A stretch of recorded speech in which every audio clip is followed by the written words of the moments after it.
Hello everyone, we'll continue the presentation on cells and organs of immune system.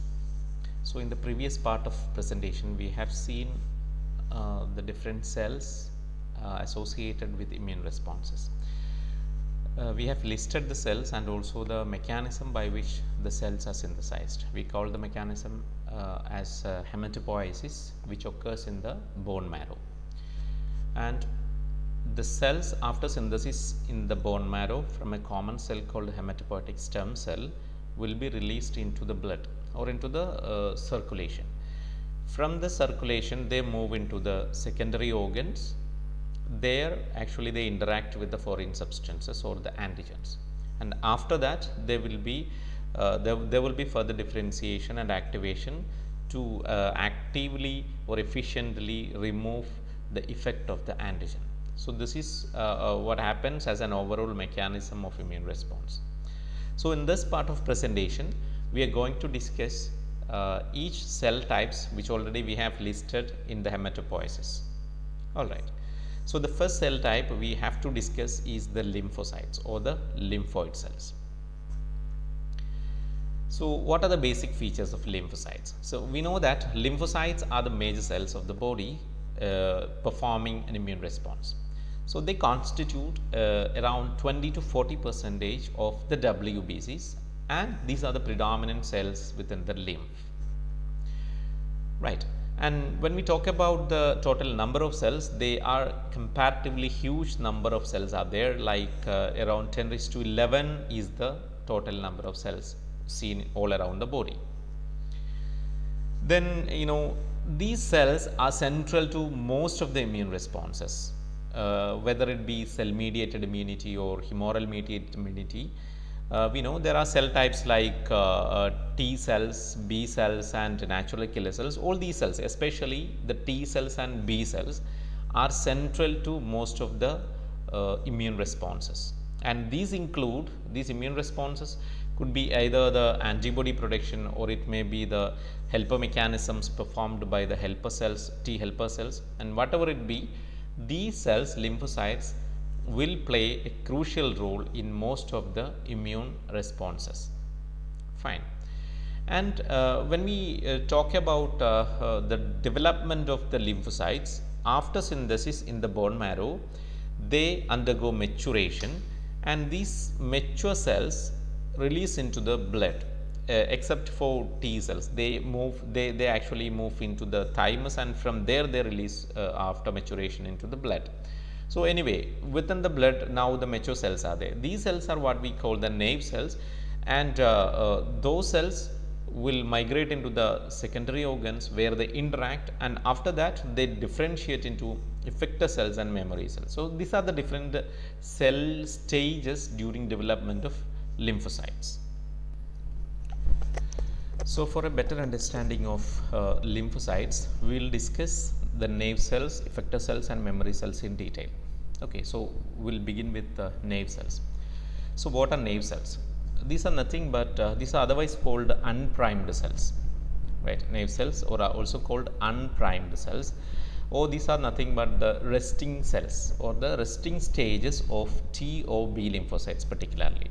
Right, resting stage in the sense they are in the G0 stage of the cell cycle. Simply you can explain them as the mature cells. That means from the bone marrow they release into the circulation, and these mature lymphocytes which are not interacted or not encountered with any antigen so far are called naive cells. But remember, these are mature cells, they are capable of interacting with an antigen and eliciting an immune response, right? They are ready to do that in all the sense, but not yet interacted with any antigen. They are mature enough to do that process. They are called naive cells, right? Or they are unprimed cells. Fine. So these naive cells will be present in the circulation and also in the secondary organs and other tissues. Right, they are heavily populated in most of these sites, and whenever the antigen comes, whenever the foreign substance enter into the body, these cells will be activated in order to eliminate those antigens. Okay. So, we have to see some features of these nerve cells, how these nerve cells are different from other cell types, right.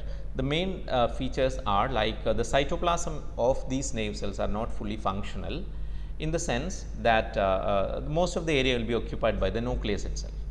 The other organelle or the other components of the cytoplasm like the chromatin are comparatively densely packed, and the number of mitochondria are less, since they are not doing any kind of functional features, and the endoplasmic reticulum, Golgi apparatus and other organelle are poorly developed, right, which in the sense that they are not doing any kind of function, immunological function in that stage. That is why they are not or in otherwise you can say they do not produce much proteins, and hence there is less need of energy, so that these organelle are not in a mature stage or not in an active stage. So, in the next level is that when they interact with an antigen, they definitely will shift from the G0 to the G1 stage, and subsequently they move to the S, G2 and M phases of the cell cycle, and then what happens is that they increases in their size, all those organelle become active, mitochondria, more mitochondria will be present now, more energy will be required, since there will be more production of proteins. By all means they become very functional, right. So, such cells are what we call the lymphoblast, right. A nerve cell will be converted into a lymphoblast now, right. So, they also have a higher cytoplasm nucleus, that means the nucleus will shrink and most of the area will be occupied by the other organelle. And you can look at these images, see here you can see there the nerve cells are small cells, comparatively the size is very less compared to the blast cells. They are having 15 micrometer in diameter, whereas nerve cells are only 6 micrometer in diameter, and most of the area of the cytoplasm is occupied by the nucleus, but here you can see the nucleus is somewhat shrink, right. It is metabolically not active and the organelle are not fully functional, but here this is metabolically very much active and the organelle are fully functional, right. So, these are the images to understand those two kind of cells, the nerve cells and or the primed cells and unprimed cells. Hope it is clear. So, for T cells and B cells we can see this kind of nerve cells. There will be T nerve cells and B nerve cells seen in the circulation and also in the secondary organs. Now, the second cell stage of lymphocyte is effector cells.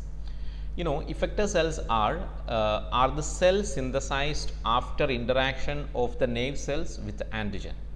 So, already in the previous slide we have seen that nerve cells interact with foreign substances, right. Nerve cells are ready to interact with a foreign substance. So, whenever a foreign substance or an antigen enter the site and they are capable of interacting with these lymphocytes like nerve cells, then they will interact, and after the interaction these cells will undergo certain proliferation and activation stages, and this leads to the development of a cell type called effector cells, right. Not only effector cells, usually lymphocytes have the capacity to develop into effector cells and memory cells.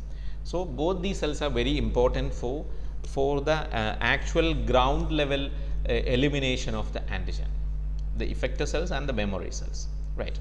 So, actually these are the actual eliminator, effector cells are the actual eliminator of the antigen. They are working in in various mechanisms to remove these antigens or to reduce the effect of the antigen, right. So, they have the capacity to release various substances like cytokines and other various chemicals and also the antibody molecules, all those will be produced by these effector cells, right. So, you have to remember that suppose there are antibody produced, these antibodies are produced by the effector cells of the immune system, and also cytokines or any chemical substances which are toxic to the foreign or which are playing a central role in immune system will be synthesized by usually by the effector cells. Okay. So, in that way these are very important, the effector cells. One of the limitation is that they have a shorter lifespan, right. They will not be surviving for a long time unlike other memory cells, right. So you can see certain examples like the plasma cells. The plasma cells are the effector cells of B cells. Similarly, CTL, cytotoxic T lymphocytes, are the effector cells of T cells, or cytotoxic T cells, right. So you can see that the plasma, given like plasma cells secrete antibodies. So that is what I told you.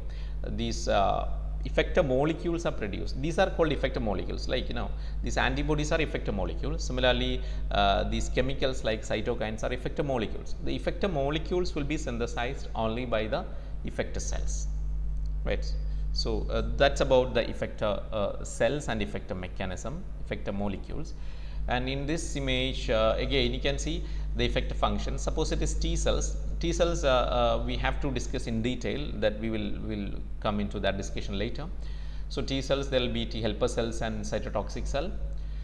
So they help in various functions. So all these are effector functions that will be executed by the effector cells. And similarly for B cells also, the major effector function is antibody production, and the cell which is producing that is called the effector cell of the B cell. Now the third category of cell called memory cells. So as I told you, there will be interaction of antigen by the naive cells. Then the naive cell will differentiate into two categories of cell. One is effector cell, the second one is memory cells, right. So effector cells are responsible for the production of effector molecules like cytokines, antibodies, etc. And memory cells are the second category of cells. So what are memory cells? As the name indicates, these are the cells which remember the features, or which collect the features of antigen entering a host body, right. So in fact they are not associated directly with the elimination process, but instead they will store all the information of the antigens which have entered the body, right. So they record the details of the antigens which once activated these lymphocytes, right. They have the capacity to retain the memory for future periods and helps in a speedy activation of immune responses, right. You know that for a second the infection, for the recurring infections or the secondary infections, we know the immune response will be comparatively faster because the immune system have this memory. So we are protected from most of the viral attacks or the pathogenic attacks thanks to these memory cells, that they maintain the memory, maintain the features of those antigens, so that the immune system will be readily activated to eliminate those antigens. Okay. And when we talk about this lifespan, definitely there will be longer lifespan. They should be having a longer lifespan. So some cells will survive for long years, some others will be for some days, right. And when we analyze the structures or the morphological features, they carry a specific receptors, unlike the effector cells, right. Unlike the effector cells, especially in case of B cells, when you take an example of B cell, the B cell will differentiate into effector cell called the plasma cell and the memory cell. So the plasma cell do not carry any kind of specific receptor, but instead memory cell will have a specific receptor, and this receptor will be responsible for the second round of activation. Okay. And similarly the size is also smaller, like the naive cells. Then they provide the lifelong immunity, as I already discussed, and particularly providing mechanisms, or they are involved in mechanisms of adaptive responses. Okay, so that's about these memory cells. Yeah, for both cells there will be memory. For T cells and B cells, there are memory cells. Okay, here you can see the outline of those things which we discussed about. In case of B cells, the representation given is here is about B cells. The B cells will be differentiated. This is after differentiation. There will be plasma cell. There is no such receptors, but here you can see the memory cells with specific receptors, and plasma cells will secrete antibodies, right. You can see the features given. There is no receptors. They are actively metabolizing, large in size but short lifespan, continuously produce antibodies. and the amount is very heavy. That means approximately 2000 molecules of antibody per second. It's very fast synthesis of antibodies will be occurring in the plasma cells, and there is no these are the end stages. There is no further differentiation for the plasma cells. But when you look at the memory cells will have a longer lifespan. That is the most important feature. They have a specific receptor. They are but not actively metabolizing. They are in almost in a resting stage, just like that of nerve cells. They are small but have a longer lifespan. Right. There is no antibody production. That's also you have to remember. There is no antibody produced by memory cells. So the antibodies are produced only by the plasma cells. Right, but the important feature is that when there is a second exposure, you can see there is the further differentiation of these memory cells into plasma cell and memory cell again, and these plasma cells will produce antibodies, and this memory cell will be restored further. So this is about the representation of effector cell and the memory cell.